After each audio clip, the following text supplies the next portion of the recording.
Eu vou pedir um pouquinho de tempo, porque me pegaram aí de surpresa, né? E eu estou um pouco, assim, emocionado. Puder recuar a primeira imagem, se for possível.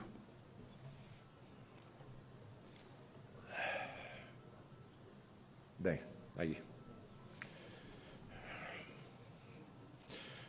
Excelentíssimas senadoras, excelentíssimos senadores, funcionários subalternos e outros dessa casa, e todos os convidados e convidadas presentes. Meus cumprimentos através da pessoa do senador e médico Nelsinho Trade Filho, a quem expresso meu profundo agradecimento pelo honroso convite para aqui estar, nesta data em que comemoramos o Dia do Médico em nosso país. Por que estou aqui?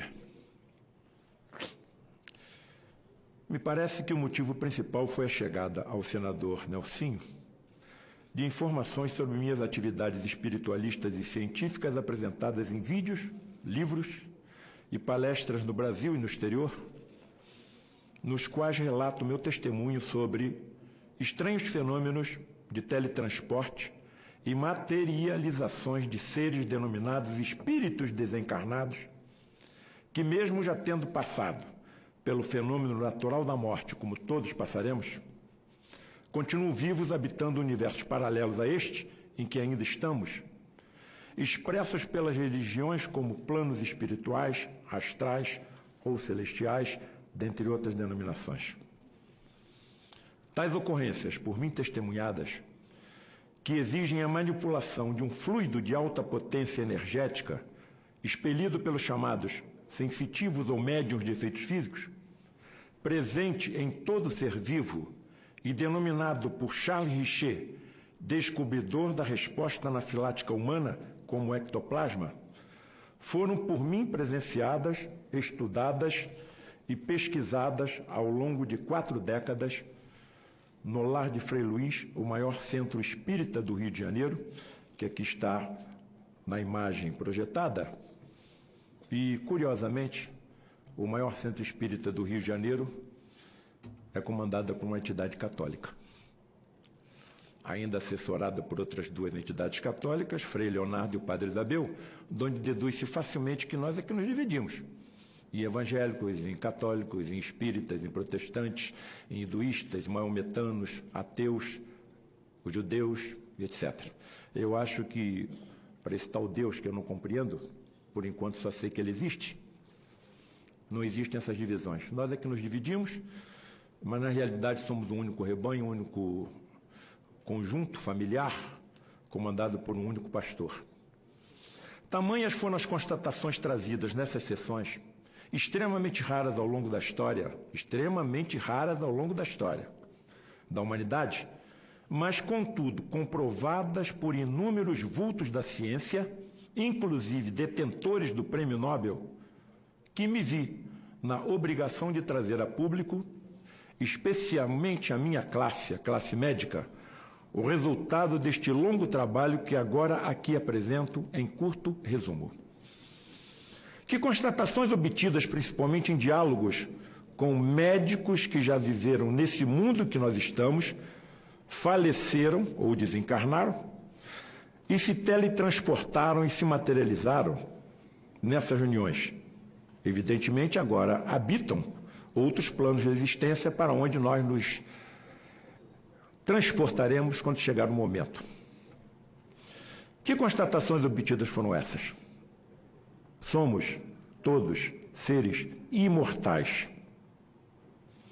Segundo, o que denominamos corpo físico é, em verdade, um veículo transitório que necessitamos para interagir com esse universo. A vida, porém, não está na matéria a qual tanto valorizamos, e, assim, transmitida esta pelo componente extrafísico, imaterial, energético e imortal, denominado alma ou espírito. Terceiro, não é a primeira vez que aqui aportamos e nem será esta a última. A reencarnação é uma verdade consolidada. Ninguém poderá ver o reino de Deus se não nascer de novo. Poderemos retornar em qualquer nação, raça, regime governamental, família, profissão, religião ou sexo. Todas essas verdades, mais cedo ou mais tarde, serão comprovadas pela nossa ciência, lançando definitivamente por terra as motivações que levam às guerras, desavenças e intolerâncias de toda espécie. Nossos equipamentos médicos já utilizam a antimatéria no escrutínio dos corpos humanos e se acham em célere avanço na detecção da sobrevivência e imortalidade da alma. Diante de tal constatação, por que investir, por exemplo, no comércio de armas, já que a morte não existe? Quarto, nossa evolução é acompanhada e vigiada por um governo imaterial e espiritual, comandado por um Cristo planetário há 5 bilhões de anos. Seu nome? Jesus. Quinto, não estamos ocupando os lugares que estamos como governantes, médicos, representantes do povo, homens da lei, da ciência, das artes, pais e mães de famílias ou qualquer outra atividade por mero acaso. O acaso não existe. Sexto, muitas das doenças que nos acometem não têm origem nos corpos físicos, e sim no componente extrafísico espiritual, onde estocamos as impurezas geradas pelos vícios, seja qual for, e o mau cumprimento dos deveres para com o próximo, nessa e em vidas passadas, e que assim se exteriorizam através de enfermidades como, por exemplo, o câncer. Nós, médicos, estamos muitas vezes tratando os efeitos. Não sabemos as causas, como, por exemplo, tumores de alta malignidade que acometem fetos. Deus existe. Mas por que permitiria tamanha tragédia biológica se a criança nem nasceu? Fez mal a quem? Queremos agora respostas lógicas e racionais, que não estão nos sendo dadas. As religiões estão nos levando até a morte, mas não sabemos nada do que poderá acontecer além dela. Que vamos continuar vivos? Me foi informado e me convenceu. Que espécie de corpo eu terei? Necessitarei de algum alimento? As crianças que falecem em tenra idade continuam crescendo, idosos rejuvenescem, cegos voltam a enxergar, paralíticos voltam a andar? Nós não sabemos nada. Então, a necessidade da ciência na comprovação e revelação do que acontece depois do fenômeno natural da morte. É chegado o momento, senhoras e senhores, de refletirmos sobre quem somos, de onde viemos e para onde estamos indo. E nesse desdobramento terá papel fundamental a tecnologia e a ciência, que se acham em velocidade evolutiva jamais observada na história, no desvendamento do que é ainda incompreensível e tido a razão de milagres, entre aspas. O sobrenatural não existe. Tudo é regido por leis naturais, físicas, químicas e biológicas, conhecidas ou ainda desconhecidas pelos nossos cientistas. Quando eu chego num hospital moderno no Rio de Janeiro para realizar algum procedimento cirúrgico, eu não abro a torneira com as minhas mãos. Eu passo a minha mão em frente a uma célula fotoelétrica e a água sai sem que eu toque nada. Talvez, se eu tiver com um selvagem ou uma criança ao meu lado, ele ache que eu fiz um milagre. Não existem milagres. Existem leis físicas, químicas e biológicas que a nossa ciência não alcançou, mas a própria ciência é humilde o suficiente para reconhecer que só sabe o que acontece em 4% do universo. Em 96% do que acontece no universo, a nossa ciência não sabe. E é expressada em energia escura, em matéria escura e outras energias. O sobrenatural não existe. Tudo é regido, portanto, por leis naturais físicas, químicas e biológicas, conhecidas ou ainda desconhecidas pelos nossos cientistas. Portanto, a vida espiritual é uma lei natural. Todas essas convicções absolutamente inabaláveis na minha pessoa e muitas outras acham-se alocadas em 6 livros, por enquanto, da nossa autoria.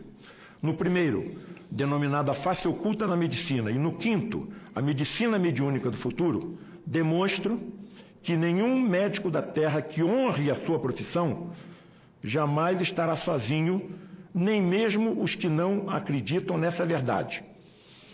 Há pouco tempo conversei com um colega, talvez incluído nesse grupo, e indaguei a ele: colega, você tem ideia de quantos pacientes você já operou? Com a maior tranquilidade, uns 23 mil. Então, mais uma vez está comprovado, no meu entender, que a conduta é mais importante do que a crença. Enquanto cuidamos dos corpos materiais dos nossos pacientes, colegas dos universos paralelos ao nosso cuidam do seu componente extrafísico e nos intuem mentalmente que atitude tomar. Tamanha sua humildade que não nos permitem sequer perceber seu auxílio, deixando o mérito e a glória da vitória sobre as doenças inteiramente sobre os nossos ombros. Porém, ouso afirmar que sem esta ajuda imponderável aos nossos pobres 5 sentidos, muitos dos sucessos por nós alcançados no tratamento das doenças não seriam alcançados. Mostro agora uma imagem onde os senhores veem a fotografia de Frei Luís, um frade franciscano alemão que veio para o Brasil na primeira metade do século XX e se radicou na Serra do Rio de Janeiro, na cidade de Petrópolis. E à esquerda mostro um desses médicos que já teve um corpo igual ao meu, passou pelo fenômeno natural da morte e, sob condições especialíssimas e raríssimas, com manipulação de tremendas quantidades de energia, pode se teletransportar e, durante alguns momentos, se materializar no nosso meio. Tanto está materializado que impressionou uma chapa fotográfica. Nitidamente se nota nas mãos desse médico um lírio. Quando ele se teletransportou e se materializou e foi fotografado, o lírio foi uma homenagem ao Frei Luís, que quando habitava um convento na cidade de Petrópolis, era quem cuidava dos jardins do mosteiro. E ele adorava lírios e violetas. E pelos benefícios que esse colega alemão, morto na Segunda Guerra Mundial, recebeu dessa entidade católica, ele se materializou com um lírio em suas mãos. Próxima. Os senhores estão vendo aí uma fantástica fotografia conseguida também no lar de Frei Luís, de um desses raríssimos médiuns ou sensitivos, em transe profundo, expelindo pelos orifícios naturais do corpo, como nariz, boca e ouvido, essa substância fluídica ainda não alcançada pela nossa ciência e que permite que eles se teletransportem e se materializem ao nosso meio. Próxima imagem. Aproveito essa imagem para as minhas últimas palavras desse momento inesquecível.